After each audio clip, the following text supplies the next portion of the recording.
Je suis avec monsieur Jean-Pierre Bourguet. Monsieur Jean-Pierre Bourguet qui, en 1996, a été le premier à m'initier à la kinésiologie. Bonjour Jean-Pierre, comment vas-tu? Salut. Toujours aussi bien. Toujours aussi bien. Oui, ça va. Jean-Pierre Bourguet, tu as développé une méthode qui s'appelle la kinésiologie harmonique, Oui. que tu m'as enseignée il y a très longtemps, que tu as développée. Tu as écrit tout un tas de bouquins là-dessus, tu étais intervenu dans... J'ai de quoi faire, oui, ça va. Et tu as choisi de nous proposer de nous réunir à l'occasion des 30 ans de la kinésiologie harmonique. J'ai créé le premier cours de kinésiologie harmonique il y a 30 ans, pas dans les Pyrénées mais dans les Cévennes, puisque je suis originaire de là-bas, aussi bien du côté de mon père que du côté de ma mère. Donc voilà, donc c'était un peu mon fief, et puis j'avais un copain qui était aussi kinésiologue, qui s'appelait Pierre Dambrun, qui est malheureusement parti depuis quelque temps. Et donc il avait un centre un peu comme celui dans lequel nous sommes. Et on avait organisé l'année d'avant, en 1994, donc, une université d'été, où moi j'avais présenté les 7 dimensions de kinésiologie éducative. Et puis j'étais en train de préparer mon cours de kinésiologie harmonique. Et il m'a dit, mais dès qu'il sort, tu viens chez moi. Donc voilà, donc j'ai donné mon premier cours. Il y avait du monde, on était nombreux, en 95, et donc ça fait 30 ans. Alors c'était en juillet, donc on n'est pas tout à fait au bon endroit, mais enfin c'est pas grave. Donc ça fait 30 ans. Alors j'ai eu envie de réunir tous ceux qui ont participé à cette aventure, donc toi et d'autres. Et donc on s'est retrouvés ici pour fêter ces 30 ans. On aurait pu le faire ailleurs, mais bon, on l'a fait ici parce que c'est sympa. En plus, le centre est très sympa. Donc voilà, j'ai créé ce cours, je dois dire, tout simplement parce que je me suis formé, j'ai commencé à me former en kinésiologie en 89. Ensuite, je suis allé en 92 en Suisse pour devenir instructeur en santé par le toucher. Et il me manquait quelque chose, c'était tout ce côté un peu émotionnel, un peu spirituel. Bon, le spirituel, c'est quelque chose qui me cause parce que j'ai fait une formation de théologie, j'ai été pasteur dans les Cévennes, donc j'avais cette dimension-là qui me manquait, que je retrouvais un peu chez John T, parce que lui aussi avait été un homme très spirituel, très religieux aussi. Moi j'étais moins religieux, mais enfin bon, il y avait cette dimension-là chez lui, il ne se cachait pas du tout de ça. Mais il ne l'imposait à personne. Et il ne l'imposait à personne. Il lui disait, Jésus c'est mon héros, voilà, bon, c'est tout ce qu'il disait, mais il n'a jamais fait de prosélytisme. Et donc il me manquait cette dimension-là.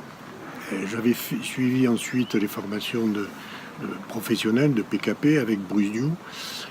J'ai eu la chance d'avoir des professeurs qui étaient, des instructeurs qui étaient des concepteurs, donc John T, Bruce Dew, Paul Denison, etc.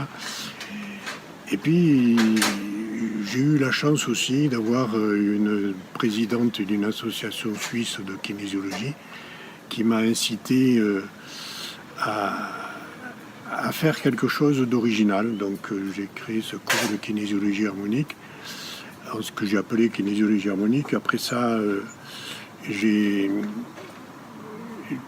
écrit un premier livre de kinésiologie, donc, qui s'appelait Le corps connaît la solution, sous-titre La kinésiologie harmonique.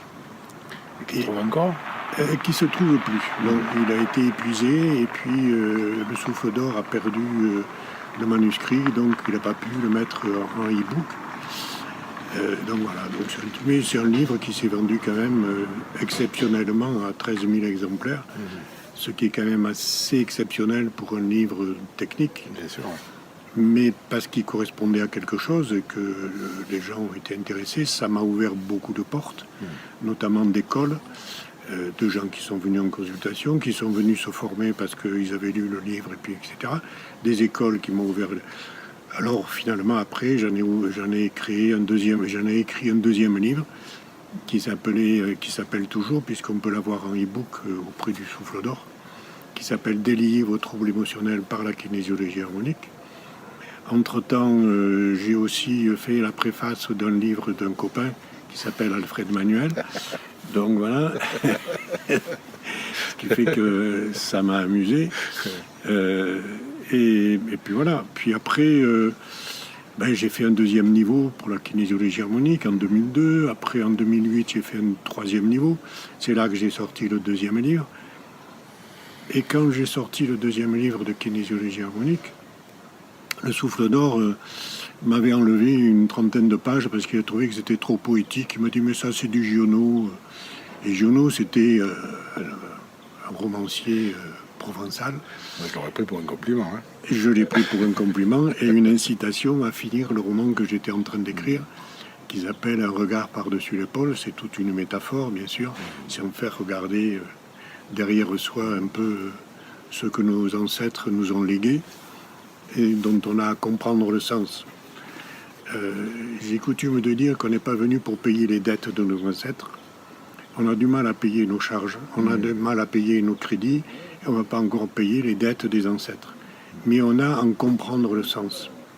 Et c'est ça la force un peu de la kinésiologie, c'est qu'elle nous permet d'aller chercher chez nos ancêtres quelles sont les questions qui se sont posées, auxquelles ils n'ont pas eu le temps ou la possibilité de répondre, et où nous, on a les moyens actuels de répondre. Et le corps, lui, il donne toutes ces informations et il dit ouais, oui, mais ton arrière-grand-père, il y a quelque chose qu'il n'a pas bien compris et toi, tu es capable de le comprendre maintenant. Donc, on n'est pas là pour payer des dettes, mais j'ai l'habitude de dire qu'on est là pour donner du sens et pour compléter. C'est-à-dire que pour faire en sorte que quelque chose qui est resté en suspens devienne complet. Voilà. On est là pour ça. Moi, j'ai pour coutume de dire que la kinésiologie, ça n'existe pas, qu'il n'y a que des kinésiologues. Et qu'est-ce qui fait, selon toi, la spécificité de la kinésiologie harmonique? Je suis un peu comme toi, c'est-à-dire que moi, je veux pas former des techniciens.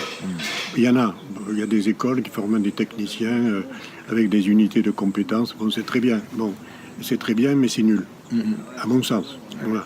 Ça fait des techniciens. Ça fait des techniciens. Bon, or, la kinésiologie, pour moi, et je ne fais que reprendre ce que j'ai entendu.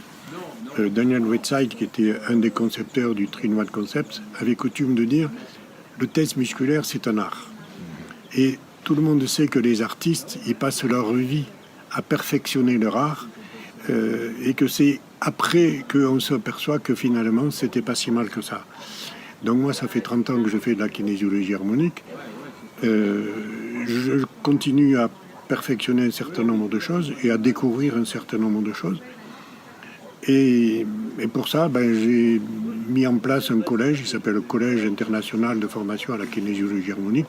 C'est très pompeux, voilà, bon, je le conçois. Mais avec ça, ça permet d'avoir 14 formateurs qui perpétuent cette méthode et qui permettent à des élèves de se former en France, en Belgique, en Suisse, etc. Bon, voilà. Et j'en suis très heureux. Bon. J'ai eu la chance de comprendre il y a 30 ans, enfin de comprendre. Bon, il y a 30 ans, je n'avais pas encore compris. Je l'ai compris au fur et à mesure que finalement j'étais dans le chemin où je devais être et que sur ce chemin-là, les choses se faisaient toutes seules. J'ai jamais prospecté d'école. J'ai écrit des livres, voilà. J'ai même écrit des romans. Voilà, parce que tous mes clients, ils m'ont donné des idées, ils m'ont raconté des histoires. Et moi, j'aime bien raconter des histoires. Donc, j'ai raconté des histoires dans mes romans. Il y en a 5 actuellement. Je vous le dirai tout à l'heure. Et puis, avec ça, ça me permet de développer une méthodologie pour se découvrir soi-même. Voilà. Être soi, c'est une aventure. Paulo Coelho dit notre légende personnelle, et j'ai coutume de dire que l'amour est une légende difficile à écrire. Certaines sont semblables, certaines légendes sont semblables, mais chacune est particulière. Et nous avons chacun à écrire notre légende et de faire en sorte que cette légende-là, elle ait comme moteur l'amour. Voilà, parce qu'il n'y a que ça. Le seul moteur qui peut aider les gens à vivre quelque chose d'agréable, malgré les difficultés dans lesquelles nous nous trouvons à l'heure actuelle, c'est de nous aimer. Même d'aimer nos hommes politiques, même s'ils sont un peu farfelus, mais parce qu'ils sont là pour diriger et pour donner des impulsions, même si on n'est pas d'accord, ça peu importe. J'avais un grand-père paternel qui était un saint homme, et pendant la guerre, il disait à son fils, qui lui avait posé la question, donc mon père, il lui a dit, mais Hitler. Et mon grand-père lui a répondu, je prie tous les jours pour lui. Bon, je ne sais pas ce qu'il disait dans ses prières, mais il priait pour lui. Peut-être pour l'inciter à penser un peu autrement que ce qu'il pensait, mais bon, peu importe. Mais c'est pas de faire de l'autre un ennemi, mais de faire un adversaire, peut-être, mais pas quelqu'un auquel il faut s'opposer. Il faut essayer de comprendre pourquoi les gens agissent de telle ou telle façon, pourquoi ils se comportent de telle ou telle façon, et de faire en sorte qu'à notre niveau, à nous, nous essayons de changer les choses. Je pense que si chacun de nous essayons d'être amoureux de nous-mêmes et amoureux des autres, il y a bien des conflits qui seraient dissipés. Dans mon premier livre, La kinésiologie harmonique, enfin le corps connaît la solution, j'ai écrit un conflit, une certitude de souffrance, et un défi est une promesse d'amour.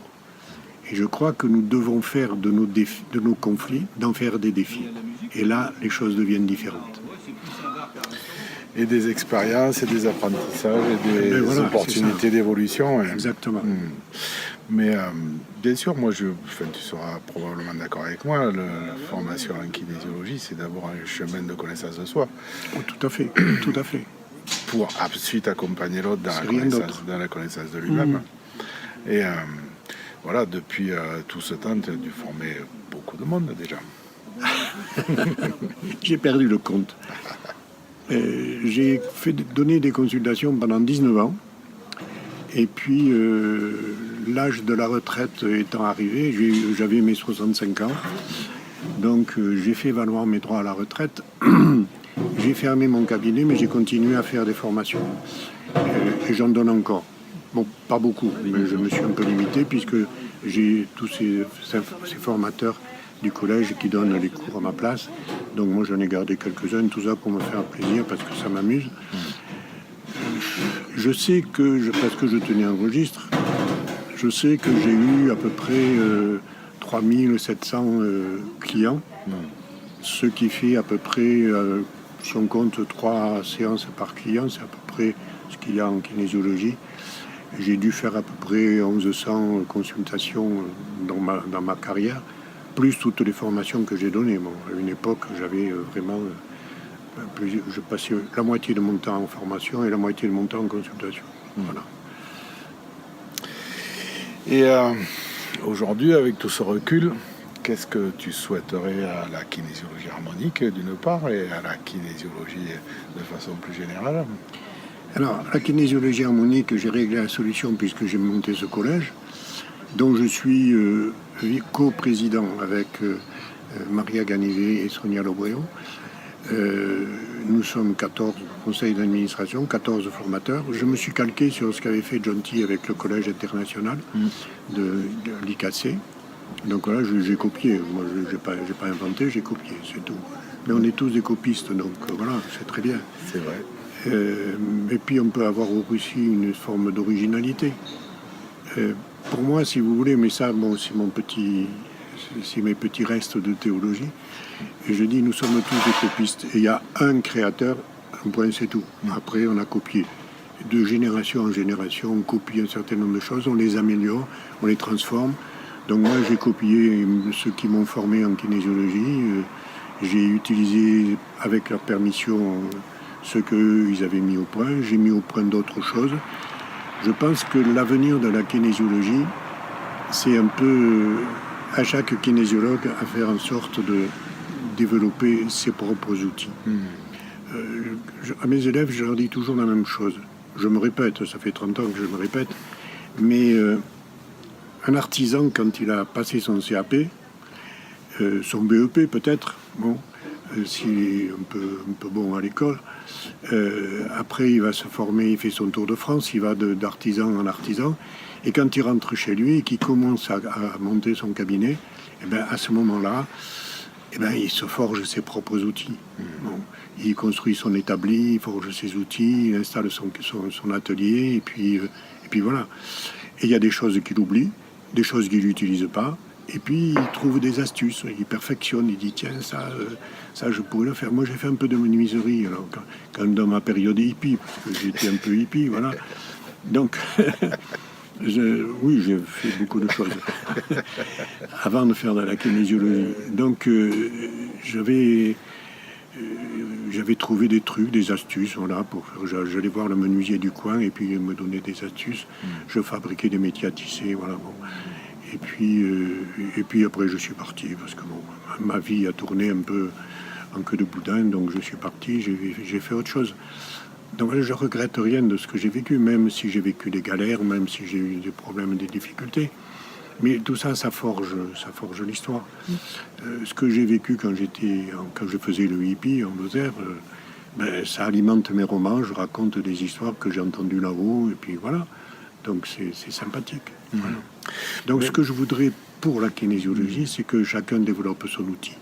Et pas de se laisser enfermer dans un truc compliqué avec des écoles qui inventent plein de trucs qui ne sont pas forcément géniaux, parce que ça forme des techniciens. Or, un technicien, c'est pas un poète. Voilà, ça c'est mon avis. Maintenant, je n'engage que moi, mais je pense que toi tu le partages. Ah, c'est un livre de Sepulveda, il raconte ça, où ce sont des gauchos qui se retrouvent au milieu de la pampa et qui racontent des histoires, et puis il y en a un qui arrive et il leur dit, est-ce que je peux vous raconter une histoire? Et ils disent, tu la racontes comme un poète, pas comme un docteur. Exactement. Oui. Moi, j'ai aidé mes clients et mes élèves à raconter des histoires, c'est-à-dire que le test musculaire et la séance qu'on peut faire par rapport à un objectif, c'est que finalement, on aide la personne à découvrir une petite partie de sa propre histoire. Donc, on raconte des histoires. C'est ça. Donc voilà, donc j'ai écrit 5 romans que vous pouvez trouver sur mon site internet qui est simplement Jean-Pierre-Bourguet.fr. Bourguet, B-O-R-G-U-E-T, ne m'enlevez pas le U, il y en a qui me l'enlèvent. Et là, vous avez les 5 romans avec les 3 premiers chapitres de chacun des romans que vous pouvez lire tranquillement. Et comme ça vous donne des idées. Alors le premier s'appelle Un regard par-dessus l'épaule. Le second, c'est Tu vas où petit? C'est l'histoire d'un gamin qui ne sait pas qui est sa maman, parce qu'on lui a dit qu'elle était morte à sa naissance et qui en fait découvre qu'on lui a menti pendant 20 ans. Et donc il va découvrir sa famille maternelle. Le troisième, c'est L'épicier de Saint-Germain. Ça, c'est une histoire d'un instituteur qui a accusé de pédophilie parce qu'il a osé faire de la politique. Voilà. Donc, quand on commence à faire de la politique, on se fait désarçonner. Moi, je m'y suis amusé et je me suis fait démolir. Voilà. Mais c'est une bonne expérience puisque je le raconte dans ce bouquin, mais à ma façon. Voilà. Et puis, le quatrième, c'est Le Mas du bandit.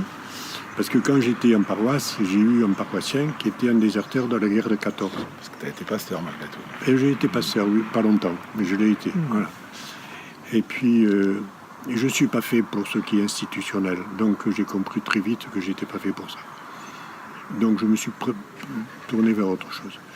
Et puis, le cinquième qui vient de sortir il y a à peine 3 mois, c'était au mois de juin, c'est Ça va aller. On est toujours confronté à des histoires, à des événements, et on croit que c'est la galère, on croit que... Ouais. Mais non, ça va aller. Voilà. Donc c'est l'histoire d'un médecin de campagne. J'ai pas voulu raconter l'histoire d'un pasteur de campagne, donc j'ai préféré raconter l'histoire d'un médecin de campagne. Donc voilà. Et le sixième, il est en route. Voilà. C'est une vie très riche. Oui, je suis très heureux de la vie que j'ai eue. Bon, j'ai 80 ans passés. J'ai eu une vie heureuse, malgré les difficultés. Et je dois dire que j'ai compris il n'y a pas si longtemps que ça, que quand on est sur son chemin, le chemin qui nous est proposé, ça avance tout seul. Et on n'a pas besoin de ramer, on n'a pas besoin de... Non, ça avance. On a des difficultés, bon, on peut avoir une maladie, j'en ai eu, on peut avoir un contrôle fiscal, j'en ai eu, on peut avoir plein de choses, bon, on peut se faire virer d'une structure, bon, mais finalement... Tout s'aplanit tranquillement et tout s'écrit tout seul. Il faut un peu arranger les choses. Et voilà. Et voilà, un témoignage de sagesse. Merci Jean-Pierre pour tout ce que tu nous as transmis sur tout ce qui m'a aidé, moi, à m'appuyer sur des fondations qui m'ont permis de développer mes choses à Oh, moi. mais tu as fait ton chemin qui est pas mal quand même, hein, malgré les difficultés. Ah, Tu en ben, as eu toi aussi. Bon, Bien sûr, voilà. et puis il y en aura probablement d'autres, il y en aura peut-être d'autres, mais L'ontokinésiologie, c'est pas n'importe quoi. c'est le chemin qui est intéressant. C'est le chemin qui est intéressant. Comme dit Paolo Coelho, c'est la légende personnelle. On a tous une Exactement. légende à écrire. Exactement. Donc écrivons-la avec ce fil conducteur. Et pour moi, c'est le seul fil conducteur parce que c'est la seule énergie qui existe, c'est l'amour. Avec un grand A. Avec un grand A. Merci Jean-Pierre. Merci à pour cette toi et conclusion. merci à tous.